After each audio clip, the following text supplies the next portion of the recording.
ముంబైలోని పవాయ్ ప్రాంతంలో high tension నెలకొంది. ఇటు చిన్నారులను కిడ్నాప్ చేశాడు ఒక నిందితుడు రోహిత్. ఆ రోహిత్ ఆడిషన్స్ పేరిట 20 మంది పిల్లలని కిడ్నాప్ చేసి వాళ్ళని ఆర్ఏ అని ఒకటి ఆడిషన్స్కి సంబంధించి ఒక స్టూడియోకి పిలిచి దాదాపు 20 మంది పిల్లల్ని బంధించాడు. అంటే ఒక రకంగా లాక్ చేసి వాళ్ళని అక్కడ కిడ్నాప్ చేసి అక్కడే పెట్టాడు. సో మొత్తానికైతే పట్టుకునే ప్రయత్నం చేస్తుండగా పోలీసులపైకి కూడా రోహిత్ కాల్పులు చేసినట్టు తెలుస్తుంది. ఇటు కిడ్నాపర్ రోహిత్, అతను ఒక యూట్యూబర్, ఆర్యన్ కాల్చి చంపారు మొత్తానికి పోలీసులు. ఇటు 20 మంది చిన్నారులను సురక్షితంగా రక్షించారు పోలీసులు. ఈ చిన్నారులందరినీ బంధించి నేను ఉగ్రవాదిని కాదు, నాకు డబ్బులు అక్కర్లేదు, కానీ కొంతమందితోనే నేను మాట్లాడాలి అని చెప్పేసి ఇలాంటి స్టేట్మెంట్స్ ఆ వీడియోలో చేసినట్టు తెలుస్తుంది.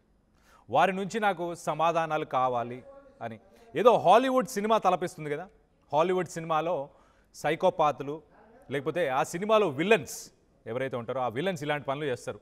ఎవరో కొంతమంది అమాయకులని, సివిలియన్స్ని పట్టుకొని వాళ్ళని కిడ్నాప్ చేసి నాకు పలానా వ్యక్తితో ప్రాబ్లం ఉంది, లేకపోతే నాకు పలానా వ్యక్తి వచ్చి సమాధానాలు చెప్పాలి, లేకపోతే నేను ఇప్పుడు నా దగ్గర ఉన్న సివిలియన్స్ని లేకపోతే ఈ పిల్లల్ని, ఈ సందర్భంలో మనం చూస్తే కనుక ఈ పిల్లల్ని నేను చంపేస్తా అన్న ఉద్దేశంతోనే ఈ రోహిత్ అనే యూట్యూబర్ అంట. ఇతను ఒక యూట్యూబర్ ప్లస్ అలాగే ఈ 20 మంది పిల్లల్ని ఒక సినిమాకి సంబంధించి ఆడిషన్స్ కోసం పిలిచాడు. పిల్లలను అని ఎందుకు అంటున్నా అంటే వీళ్ళ ఏజ్ గ్రూప్ బిలో 15 ఉందంట, టీన్స్. ఒక రకంగా టీనేజ్ గ్రూప్లో ఉన్న ఈ పిల్లలందరూ ఒక్కసారి షాక్ అయ్యారు, భయభ్రాంతులకి గురైపోయారు.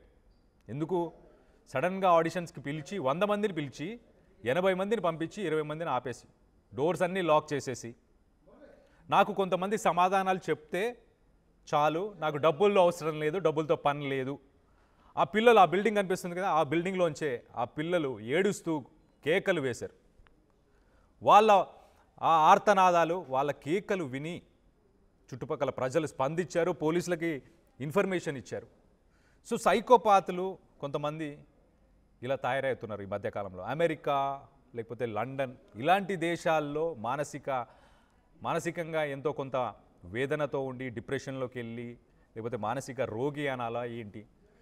సో అలాంటి ఒక యూట్యూబర్ రోహిత్ మన విజువల్స్లో కనిపిస్తుంది.